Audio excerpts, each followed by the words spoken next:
Welcome back to the video classes, dear students. So now we shall discuss about the MCQs on brain teasers level in class exercise in the top of the chapter Morphology of Flowering Plants. Question number 1. In a longitudinal section of a root, starting from the tip towards the four zones occurs in the following order. So they has given various options. That is option number 1. That is root cap, cell division, cell enlargement and cell maturation. Option number 2, root cap, cell division, cell maturation, cell enlargement. 3, cell division, cell enlargement, cell maturation and root cap. 4, cell division, cell maturation, cell enlargement as well as root cap. See, this is the root, and when we look at the different regions of the root, this is the zone of cell division, and here comes the root cap. A few millimeters above the cell division we can find the presence of elongation zone, and then comes the maturation zone. So which is the right option? It is option number 1, that is root cap, cell division, cell enlargement as well as cell maturation. So option number 1. Next, a fibrous root system is better adapted than taproot system for option 1, storage of food, 2, absorption of water and minerals, 3, anchorage of plant to soil, and 4, transport of water and organic food. So a fibrous root system is better adapted than taproot system in the absorption of water and mineral nutrients. Why? Because a tuft of fiber-like roots arises from the base of the stem, and thus as they are the tuft of the roots, they are involved in a greater absorption of water and mineral nutrients, and thus option 2 is the right one. Next, what is the arrangement of root zones starting from root tip? So again this is the repeated question. Option 1, root cap, cell division, cell enlargement and cell maturation. 2, root cap, cell division, cell maturation and cell enlargement.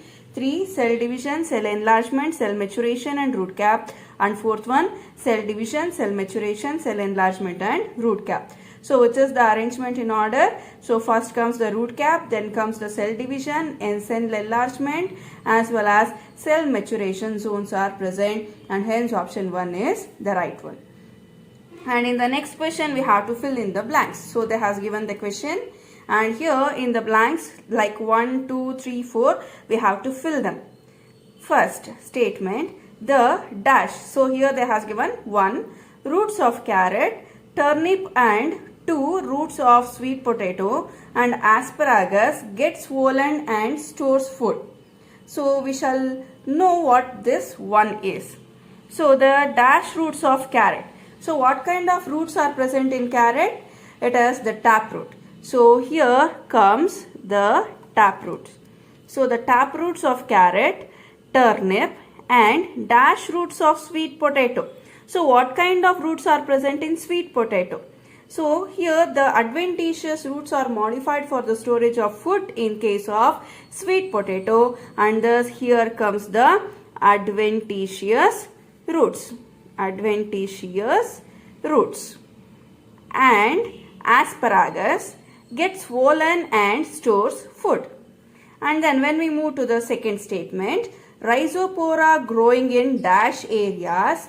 So rhizopora, where does it grow? It usually grows in marshy, saline and swampy areas. So here let me write it as swampy areas, in which many roots come out of the ground and grow vertically upwards. And those roots are nothing but the pneumatophores, and they are also called as breathing roots as they are involved in the breathing. That is, these roots are involved in taking up of oxygen from the atmosphere to the roots as they are growing in extremely saline conditions. And third statement, adventitious roots are found in dash monstera. So in which of the types of plants are they present? So adventitious roots, they are present in dash, monstera and dash. So adventitious roots are usually present in bryophyllum as well as banyan, grasses, everything there and all we can find the presence of the adventitious roots. So here let me write, either you can write it as grasses or banyan, but they has given the option as grass and banyan. So Here I'll write it as grass and here I'll write it as banyan. So which is the right option? When you look at the options, so here these are the different options. For one, that has given tap roots, 2 adventitious, 3 swampy, 4 grass, 5 banyan in the first option. In the second option, 1 that has given adventitious, 2 tap, 3 swampy, 4 grass, 5 banyan. Third option, 1 adventitious, 2 tap, 3 swampy and 4 turnip, 5 carrot. Make it as carrot, not carrot. It is carrot. And fourth one, for 1 it is given as tap, 2 adventitious, 3 marshy, 4 grass and 5 carrot. So option number B is the correct one as we have filled in the blanks. Let us move to the next question. Match the following. Pattern of growth seen in the plant modified stem. So options. Option 1, grows obliquely and food is stored at the tip of the branch. B, grows horizontally and obliquely upwards. C, grows vertically in the soil. D, grows horizontally and spreads fast into new areas. And on this side there has given us 1 as grasses, 2 zamicant, 3 potato, 4 pistia and 5 as pineapple. As pineapple I have written here only so that it will be easier for you to look into the same question here in the video. So now let us go on matching the column 1 with that of the column 2. See, grass grows obliquely and food is stored at the tip of the branch. So this matches to potato. And then grows horizontally and obliquely upwards, in the sense it is nothing but they are speaking about the pineapple. It grows horizontally and obliquely upwards. And then grows vertically in the soil, in the sense it is belonging to the zamicant. And grows horizontally and spread fast into new areas, in the sense they are speaking about the grasses. So now we shall read out the options. Option 1, 3, 5, 2, 1, 2. Second option, 3, 4, 2, 1. Third one, 2, 5, 3, 4. Fourth option, 4, 2, 1 and 5. So which is the right option? Option 1. Next, a lateral branch with short internodes and each node bearing a rosette of leaves and a tuft of roots is found in aquatic plants like. Aquatic, they are asking the aquatic plants like. So here they are asking the short internodes. So options: 1, mint and jasmine, 2, pistia and eichhornia, 3, opuntia and euphorbia, 4, banana, pineapple and chrysanthemum. First of all, they are asking about the aquatic plants. So which are aquatic plants here? It is nothing but pistia and eichhornia. And otherwise all these plants are terrestrial forms. And then they are asking for the short internodes. So shorter internodes are present in, of course, pistia as well as eichhornia, and hence option 2 is the correct one. Here we can find the presence of shorter internodes like this. So this is the horizontally running stem with shorter internodes, and from each node arises the adventitious roots, tuft of roots, and above we can find the presence of leaves. So these are found in the free floating forms like pistia and eichhornia, and this is called as offset. So this type of stem is called as offset, and which is also involved in the vegetative propagation. If the stem is cut into the smaller fragments or pieces, each fragment grows into a new plant here. Okay, next we shall move to the next question, that is succulent stem occurs in. What do you mean by succulents? So succulents are nothing but the xerophytic plants. That means those plants which grows in water less conditioned areas. Say for example cactus, opuntia, those all are succulent plants, and these plants has the characteristic feature to store the water in them in the form of jelly like structure. So they, for example, aloe vera. So in that aloe vera gel like structure is present, that means it will be storing the water. So I'll read out the options. 1, casuarina, pisum. Second option, third ocimum, 4, euphorbia. So succulent plant here, it refers to euphorbia, that is option number 4. Next question, Potato is underground stem because it options 1 lacks chlorophyll, 2 possesses axillary buds, 3 contains reserve food, 4 does not bear roots. So why potato is considered stem? Because it possesses axillary buds and hence option 2 is the right one. Next, ginger multiplies vegetatively by or edible part of ginger is options 1 bud, 2 root, 3 rhizome, 4 tuber. So how does this ginger multiplies vegetatively? See, ginger, it is an underground stem modification. It is modified for the storage of food materials. As it is stem modification, it will also be having nodes and internodes. And at these nodes we can find the presence of axillary buds, and through these axillary buds, these ginger, it propagates vegetatively, and this is called as the rhizome. So the underground stem modification of ginger is called as rhizome, and also it is modified for the storage of food materials in addition to the vegetative propagation.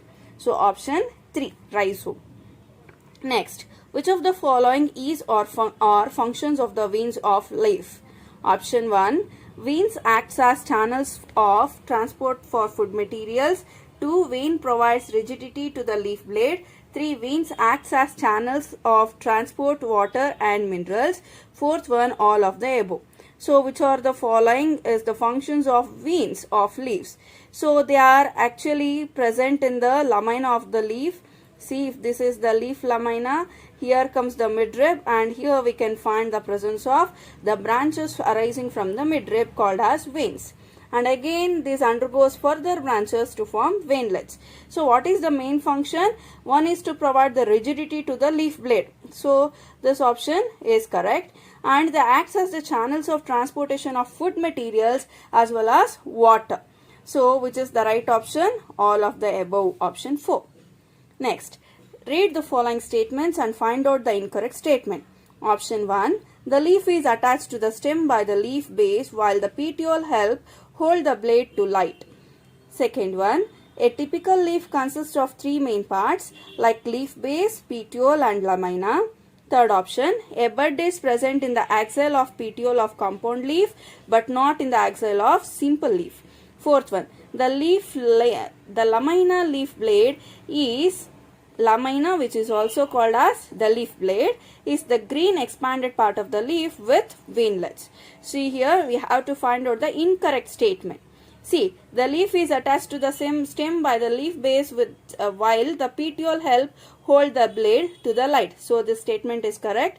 And it consists of leaf base, petiole and lamina is also correct. A bud is present in the axil of petiole of compound leaf but not in the axil of simple leaf. But this axillary bud is usually present at the base, that is axil of simple leaf, and thus this statement is wrong. And then fourth one, the lamina is the green expanded part. Of course this is also right. So option 3 is the correct one. Match the following list 1 and list 2. So on the list 1 side, this side they has given A, B, C, D. That is photosynthetic petiole, B, lamina having pepsin, C, tendrillal leaflets, D, vegetatively propagating aerial stem, Australian. And then on list 2 they has given 1 agave, 2 pea, 3 nepenthes, 4 euphorbia and 5 acacia. So we have to match them. What do you mean by photosynthetic petiole? So photosynthetic petiole is usually found in here this acacia. See here, in this case what happens is the leaf petiole, it is expanded and swollen. It is expanded and swollen and it will be having small compound leaves like this. So these compound leaves, they are not permanent in nature. There is a chance that they will be falling off, and thus the leaf petiole itself is expanded and thus it is photosynthetic in nature, and as it is storing the food materials it will be swollen and expanded. So it is usually found in acacia. And lamina having pepsin. So the lamina is nothing but the expanded part. This is present in nepenthes. Nepenthes, you also know, it is also called as picture plant. So here leaf lamina will be having pepsin, which helps in the digestion. And see, tendrillar leaflets, they are found in pea. See here, in case of P, we can find the presence of the leaves modified into tendrils. And vegetatively propagating aerial stem Australian, so it is usually seen in agave. So which is the right option? Option 1. And next question.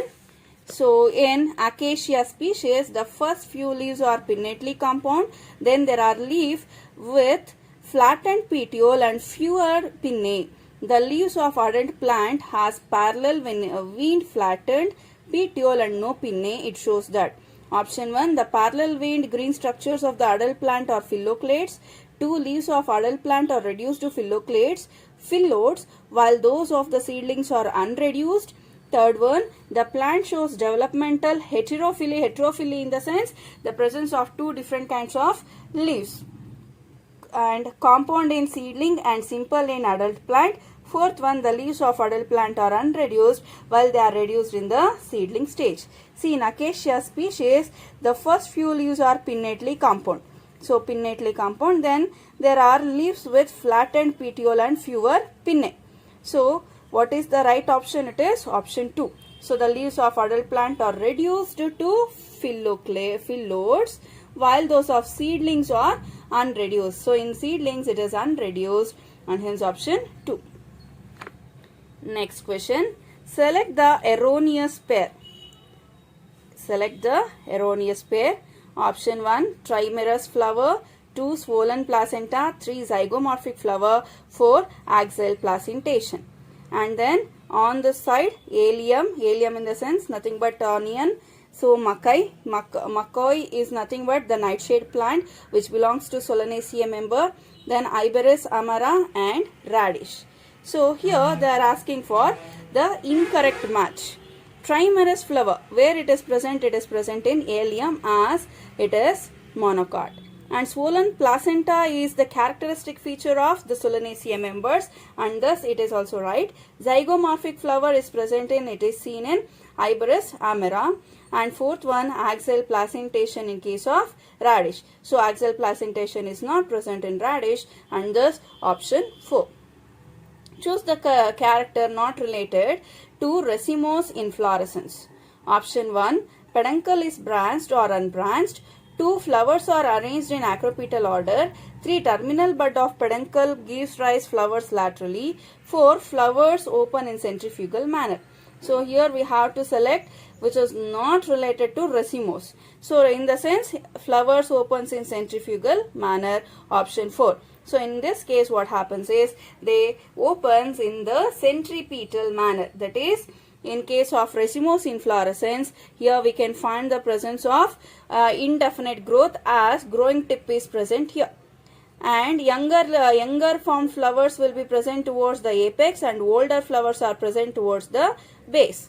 And these older flowers blooms first and then they blooms and then the younger flowers blooms and thus option 4 is correct option but wrong statement.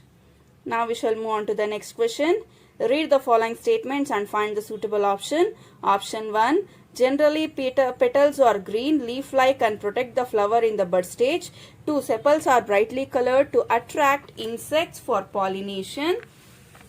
Third statement, if stamens in a flower remain free, this is called polyandrous. And fourth statement, each ovary bears one or more ovules attached to flattened cushion like placenta. Fifth one, there may be a variation in the length of filaments of stamen within a flower as in salvinia and mustard. So they are asking for the statements true and false. See, here let us go through the statements one by one. So the first statement what they has given, generally petals are green, leaf-like and protect the flower in bud stage. So does the petals are present green in color? No, petals in the sense they are colored in nature and thus this statement is wrong. Sepals are brightly colored to attract insects for pollination. But sepals they are green in color, they are leafy like in nature. So petals are attractive in nature and thus this statement is also wrong. we shall move to the third statement. If stamens in a flowers remain free, this is called polyandrous. Each ovary bears one or more ovules attached to a flattened cushion-like structure called as placenta. So, and then there may be a variation in the length of filaments of stamen within a flower, as in salvinia and mustard. So, this is also wrong. So, which is the right option? Option 4. A flower is zygomorphic when? Options 1. Only one transverse section divides it into two equal halves. 2. Any transverse section divides it into two equal halves. 3. Only one vertical section passing through its center divides it into two equal halves. 4. Every vertical section passing through center divides it into two equal halves. So, what is a zygomorphic flower? So, when the flower is cut only in one vertical direction, we get two equal halves. So, that is called as a zygomorphic flower, and hence option 3 is the right one. Next, identify the wrong statement. Option 1. A plant that bears male, female and bisexual flowers is polygamous. Poly in the sense many, gamous in the sense which is related to the gametes. So here we have to identify the wrong statement, but this is right. A plant that bears male and female. So on the same plant, when both male and female flowers are present, that flower is called as a bisexual flower, and it is called as polygamous. And second one, side of the flower towards the bract is called posterior side. See, this is the stem and this is the node, and here arises a leaf, and now this is called as the mother axis of the leaf, and here there arises a flower, and the side which is facing towards the mother axis of the flower is called as posterior side, and opposite to that is towards the bract in the sense it is called as anterior side. So the statement is wrong. And superior ovary is found in hypogynous flowers. Superior ovary in the sense, see here, ovary will be placed at the top position where all the other floral whorls will be arising below that, and that is called as superior ovary. So it is called as hypogynous flowers. So this statement is also right. And fourth one, actinomorphic flower can be dissected into two equal halves from any plane, of course. So it shows the radial symmetry, and thus this option is also correct. But which is the wrong statement? It is option 2. Next, the expression gynoecium is apocarpous implies that. Options 1. Gynoecium comprises more than one carpel, all of which are free. And 2. Gynoecium comprises only one pistil which is fused with the stamens. 3. Gynoecium comprises only one carpel which is free.